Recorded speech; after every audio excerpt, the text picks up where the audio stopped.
Há mais de 2000 anos, numa terra marcada por conflitos e promessas, viveu um homem que não apenas falou sobre o amor, ele o encarnou. Esse homem se chamava Jesus. E sua história não é apenas uma narrativa do passado, é uma verdade viva que ecoa até hoje em corações transformados. Jesus nasceu em humildade, cresceu em sabedoria, e quando chegou o tempo, começou a pregar uma mensagem que ninguém ousava declarar com tanta autoridade. Amai os vossos inimigos, perdoai 70 vezes 7, buscai primeiro o reino de Deus. Suas palavras não apenas tocavam a mente, mas atravessavam o coração. Por onde andava, deixava um rastro de cura, de libertação e de esperança.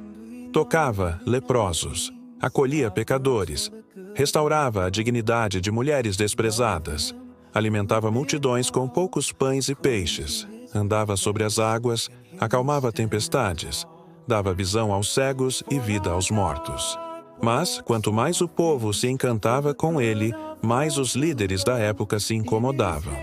O poder religioso, que vivia de regras e aparências, se sentia ameaçado por alguém que falava de dentro para fora, que expunha a hipocrisia e ensinava a verdade com amor. E foi por isso que começaram a conspirar contra ele. Procuravam um motivo, uma brecha, algo que o condenasse. Mas como acusar quem só fazia o bem? Então, decidiram calá-lo por meio da cruz. Mas o plano de Deus era maior. Entre os 12 discípulos havia um chamado Judas. Confuso, frustrado com os rumos que Jesus tomava, talvez esperando um líder político ou um guerreiro revolucionário. Ele cedeu ao medo e à ambição. Por 30 moedas de prata vendeu o Salvador com um beijo.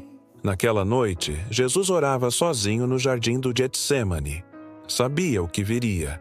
Sua alma estava angustiada. Suava gotas de sangue. E mesmo assim, orou. Pai, se for possível, afasta de mim este cálice, mas que seja feita a tua vontade e não a minha. Logo, uma multidão com espadas e paus chegou. Judas se aproximou, o beijou e os soldados o prenderam. Os discípulos fugiram. O justo foi levado como um criminoso. Levaram Jesus de um julgamento injusto ao outro.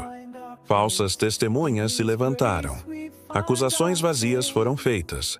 O sinédrio o condenou. Mas, como não tinham autoridade para matá-lo, o entregaram ao governador romano, Pôncio Pilatos. Pilatos não encontrou culpa nele, mas havia uma pressão popular. Uma multidão manipulada clamava por sangue. "Crucifica-o!" gritavam. E diante do medo de um levante, Pilatos lavou as mãos e o entregou.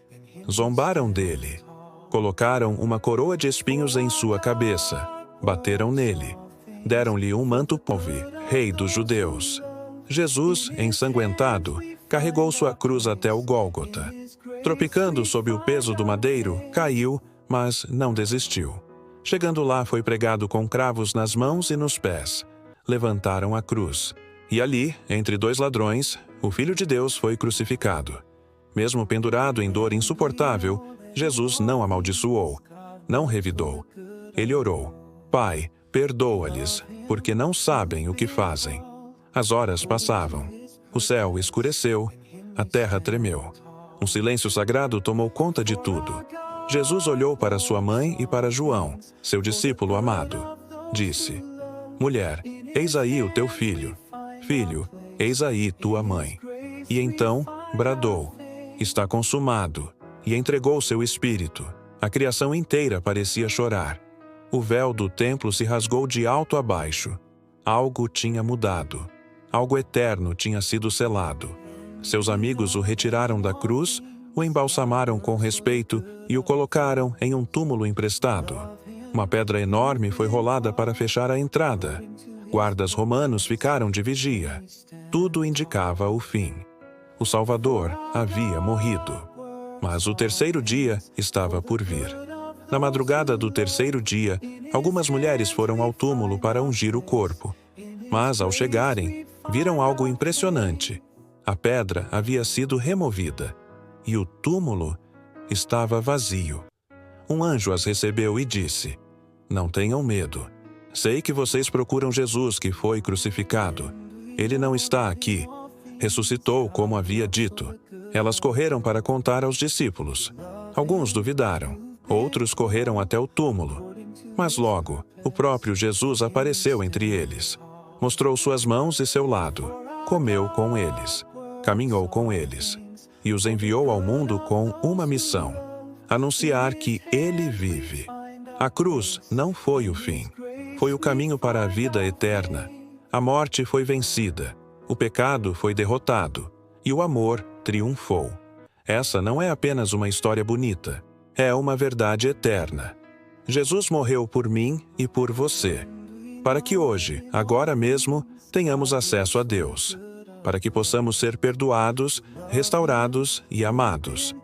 Quantas vezes você já sentiu que falhou demais, que não merece uma nova chance, que está sozinho ou que carrega culpas antigas? Jesus conhece cada parte da sua dor e, mesmo assim, te ama profundamente. Ele não morreu por religiosos.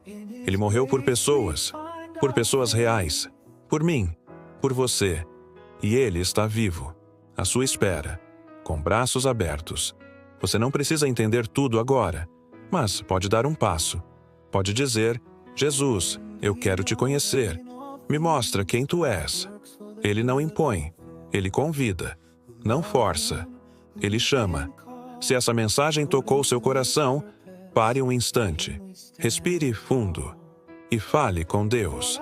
Não precisa de palavras bonitas, só seja sincero. Ele está ouvindo. Jesus é mais do que uma religião. Ele é o caminho, a verdade e a vida. Hoje pode ser o dia em que sua história muda, em que o vazio se enche, em que a dor encontra sentido, em que a esperança renasce. Tudo o que Ele fez foi por amor.